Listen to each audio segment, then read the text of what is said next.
Good morning everyone, this is Melissa Lewis, lecturer in economics in Shakthi PU College. So today my topic is based on the second part of economics, that is macroeconomics. So in macroeconomics, I'm going to start with the first chapter, that is Introduction to Macroeconomics. Now let us understand what macroeconomics is. So macroeconomics is nothing but it is a study of economic problem as whole. Now coming back to your microeconomics, you studied microeconomics as a small part, isn't it? So macroeconomics, we are going to study the economics in the problems of economics as whole. That is called as macroeconomics. Now in macroeconomics, we have something called as total consumers, total producers, total resources, and whatever it is we are going to study in total, or we are going to study the whole part of economics. We have some problems related to unemployment, taxation, supply of raw materials, problem in supply, problem in demand. Each and everything we are going to study in the topic called as macroeconomics. Now coming back to the actual topic of macroeconomics, today the first concept is an economic agent.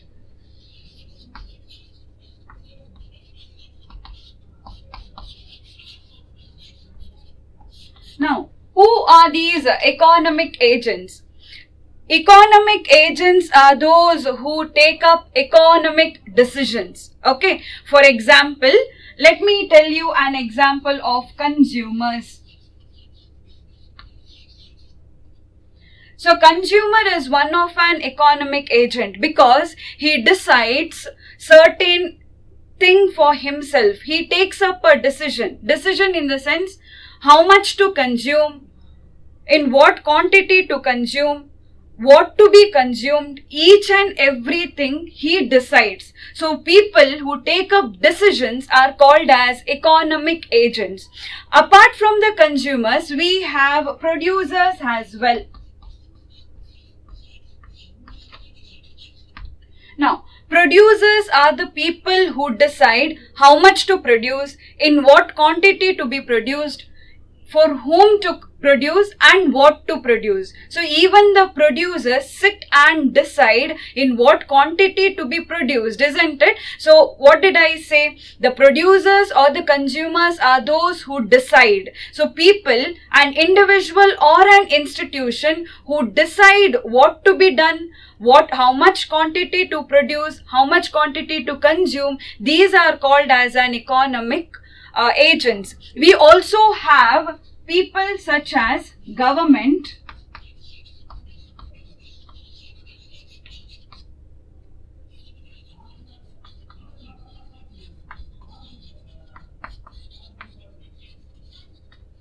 so we have government, corporations and banks. Even these are the institutions who decide for themselves, like how to spend, how much to spend, how much is the tax rate, how much is the tax rate to be levied on, what are the wage rates, what are the interest rates, etc. So people or the institution, individual or the institution who decide, who sit and decide are known as economic agent. They decide about the economic problems to be faced. So these are called as economic agent. Now coming back to macroeconomic, how did macroeconomic come into province, or who gave the importance to macroeconomics? Now, you might have heard the name called as Adam Smith. Adam Smith is none other than he is the father of economics, isn't it? Same way, person who has given importance to macroeconomics is,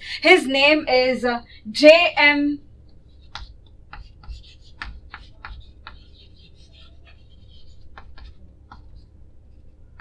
His name is J.M. Keynes. So, J.M. Keynes has written a book, and based on that book, macroeconomics is given much more importance to. In the year 1929, in the year 1929, Great Depression came into the existence. Great Depression in the sense there was low demand.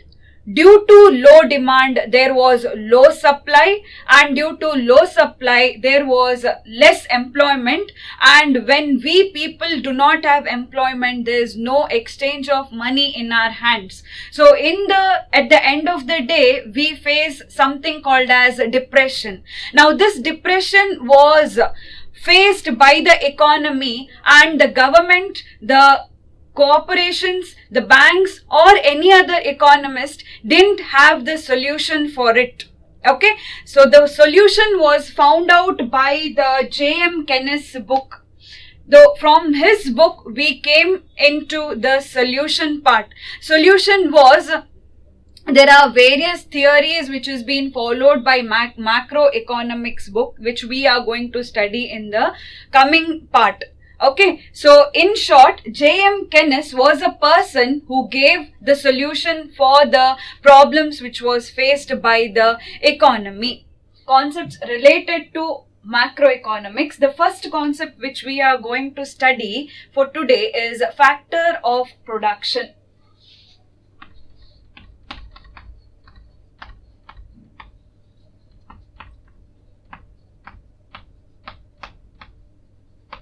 So coming back to your last year, that is the first PUC, we know that there are various factors of production. But for now, we are going to give importance to 4 factors of production, that is land, labor, capital, and organization or entrepreneur. Isn't it? The first one is land, labor, capital,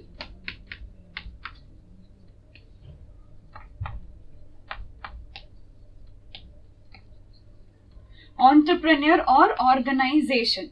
So when we talk about factors of production, the last factor, that is the organization or entrepreneur, has main hand in it, because the entrepreneur buys and sells goods. Now when he comes to the market area, he sells the goods which has been produced by him.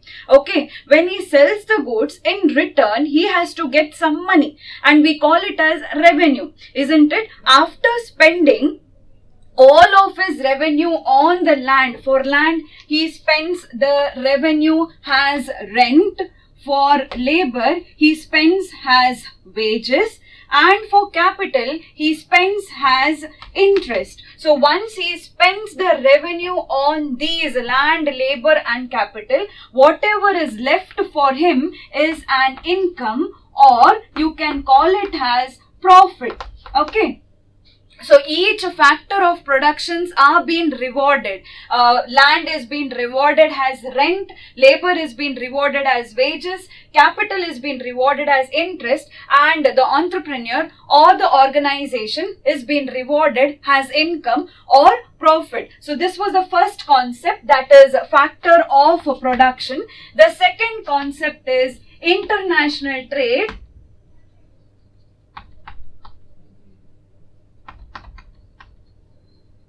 International trade or foreign trade. Now when this topic comes to us, we are very familiar to it because we start studying this particular topic in a school area. That is it is nothing but the import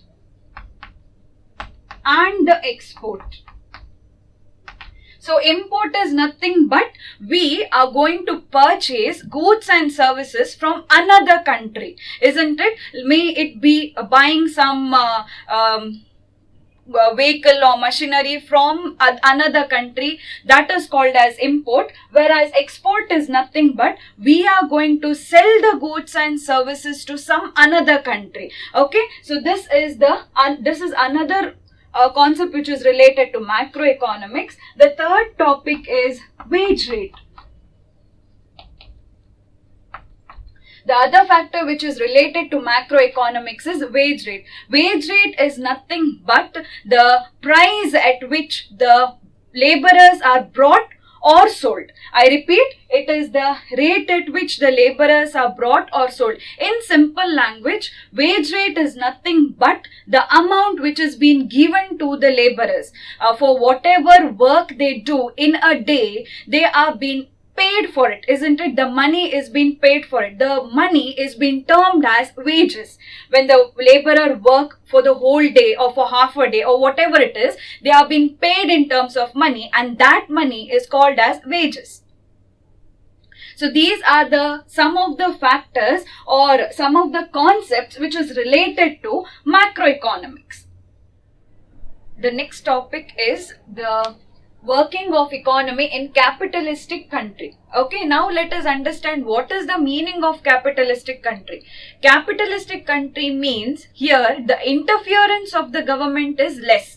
Okay, whatever the decisions are taken, the government is not being involved in it. The government will not guide you. Okay, capitalistic economy is nothing but an economy wherein the market people decide how to produce, when to produce, how much to produce, and in what quantity. Okay, the interference of the government is less. The government will not guide you in these concepts such as what to produce, how to produce, and how much to produce. So this is the meaning of capitalistic country or capitalistic economy. I can give you a simple example of a capitalistic economy country like UK, US, Australia, Hong Kong. These are the economy which follow capitalistic economy.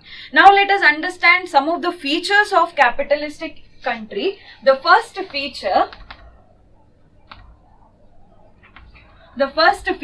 is factor of production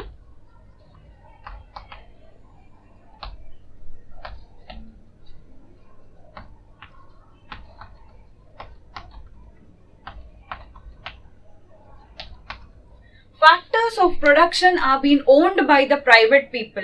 That is the land, may it be the labor, capital, organization. Each and every factors of production which we are going to study in this chapter, it has been owned by the private people. The government does not have any kind of importance in this particular concept.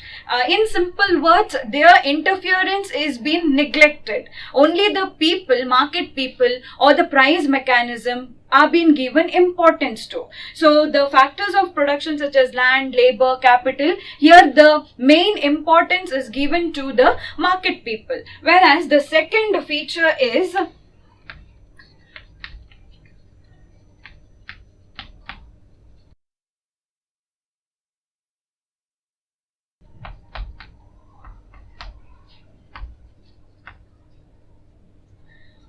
the factors of production are used in order to produce some goods, isn't it? Now these goods are being mainly produced for only one intention, that is to sell in the market. Once you sell the produced goods, in return you get money. So the main intention of capitalistic economy is to make money by selling these goods which is being produced with the help of factors of production. The last feature of the capitalistic economy is the laborers or the labor service. The labor service are paid or purchased or sold by wages.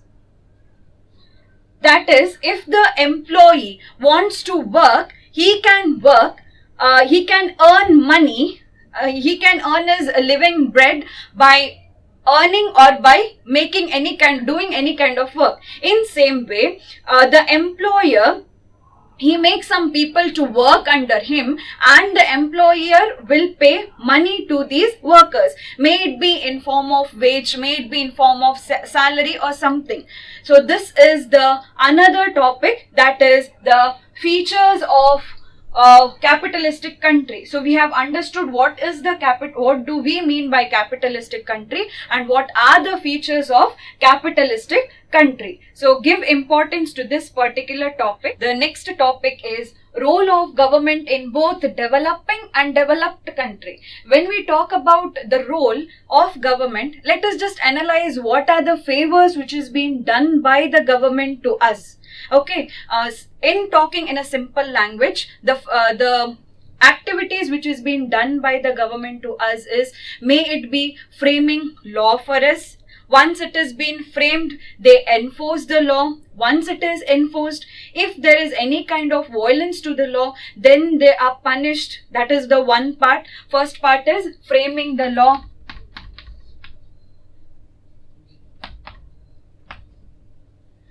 Let me say the second favor or the second activity which has been done by the government to the developing and developed country is providing some kind of facilities to the education sector, to the health sector, or to the military sector, etc. Whatever it is. So let us analyze the another point, that is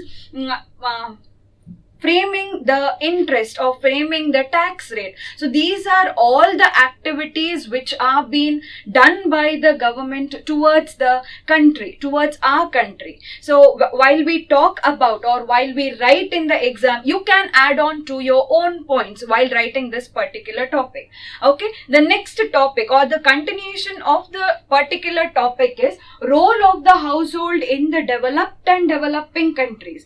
When we talk about the household, we rightly remember the family people in our home, isn't it? So when we talk about household, these are the individual or group of individual who take up economic decision.